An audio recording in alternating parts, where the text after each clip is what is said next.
cute tulip pot, all we need is a dipper and a big petal and small petal. To make the petals, you need to measure the rim of the dipper. You can use a straw like this. There. And now, divide this string into 6 equal parts because the tulip has 6 petals. Fold it in half, then fold it in 3 to make 6 parts. Cut the 6 part.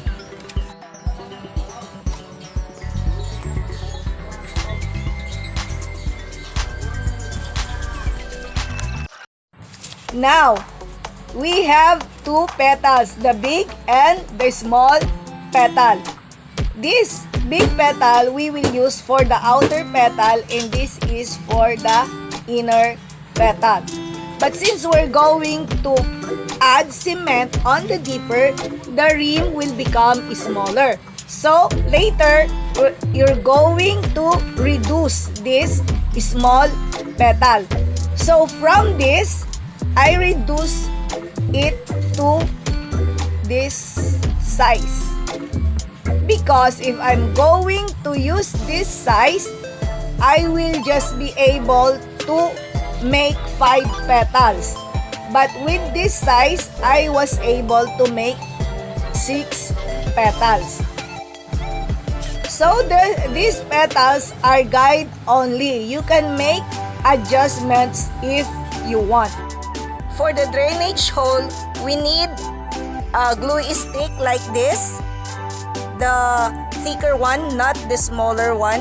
Then we have to cut into about 1/2 inch like this, and later we will fasten or stick it at the bottom of our mold. End of the glue stick, and then fasten it into the bottom of the mold like this. There, it should look like that. Don't forget to apply oil as a release agent on your concrete pot. It's better to use a cotton ball dipped in oil so that the oil will be spread evenly like this. For the first layer, we're going to use pure cement. And the consistency should be like this. It's like thick ice cream. It's not too wet and it's not too. It should be wet enough to glide on the sides of your mold like this. What we call in Filipino, pahid technique. So you're just going to spread your pure cement on the sides of your mold until you've covered it all. If your cement mix keeps on falling and not sticking to the sides of your mold, it just means that it is too wet or too dry. So you can adjust your mix by adding more water or more cement, just little by little until you get that right consistency. Your first layer should look like this. All sides are covered with pure cement. Then we will add or we will pour a mixture of sand and cement on the bottom. For the base, we're going to mix 1 part sand and 1 part cement and a little more water because we're going to pour it. Remember, when you put the sand and cement mix on the base of your pot, make sure that it is on the level of the stick glue that we stick or fasten earlier. After pouring the sand and cement mix on the bottom of your mold, you should tap the mold to make the bottom smoother and level. Then let it dry before applying the second layer. The second layer will be a mix with 1:1 ratio, 1 part sand and 1 part cement. So like what you did on the first layer, apply the mix of sand and cement to the sides evenly until you cover all the part. After doing the second layer, this is a problem you might encounter. The cement sinks. This only means that you have put so much cement on the second layer. A small pot is good for a ½ thickness only. So all you need to do is scoop out some cement. After scooping out the excess cement, add some cement on the part that has sunk. Then, smoothen it with the back of the spoon. This is how it should look like after the second layer. And so we will just wait for another 1 hour to let it partially dry. Then we could trim out to make the petals. Now that the cement is partially dry, get the smaller petal we made earlier. This one. The smaller one. We will use it to lay out the petals inside the pot.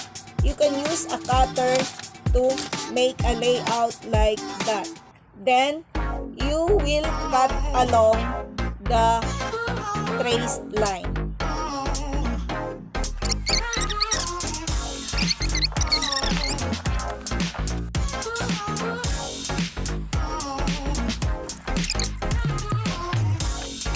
This is how it should look like after you remove the cement on the layout. Now that the pot is dry, we have to remove it from the mold. So, turn the mold upside down, then pour it with boiling water.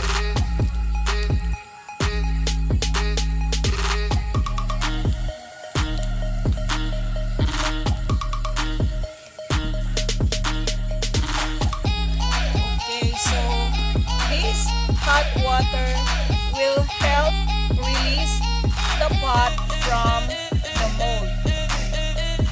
Okay, let's just wait for a while. Go. Oh, it's hot. There. Slowly. There. And for the drainage hole, all we have to do is remove the glue stick that we stick to the mold earlier. It's easy to remove by using any sharp object. Like then you could use a hammer to remove the extra cement.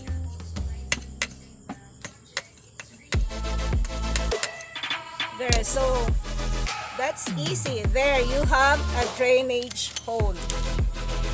And here is our tulip pot. Now, to lay out the outer petal, you need the bigger petal you made earlier. This one. This is your bigger petal and this is the smaller. So, put your petal on top of the pot, then lay out the petal. Lay out 3 outer petals like this. Then, the 3 inner petal will be smaller. Along the lines of the outer petal, we will put cement to make a separate petals effect. Wet the pot before adding cement to the outer petals. This is how your petals should look.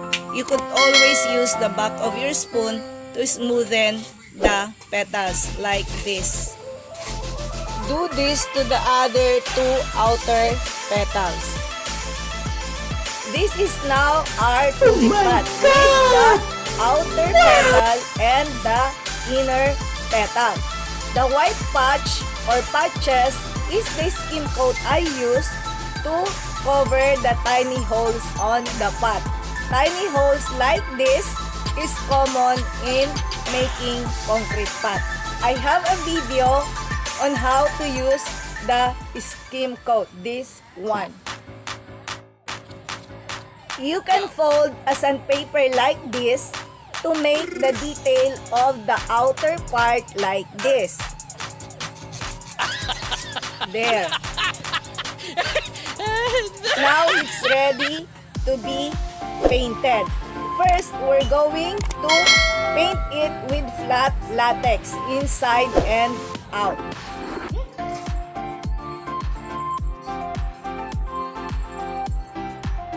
We're going to use pink and white for the highlights.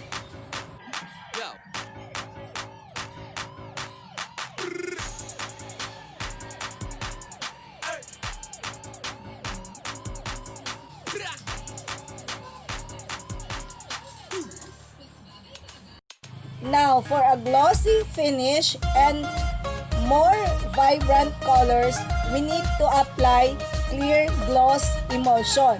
This one, it's like milk. We're going to dip the tip of the brush. I hope you like my tulip pot. If you like my video, please hit that subscribe button and the notification bell so that you will be updated every time I upload a video. Thanks for watching. Bye!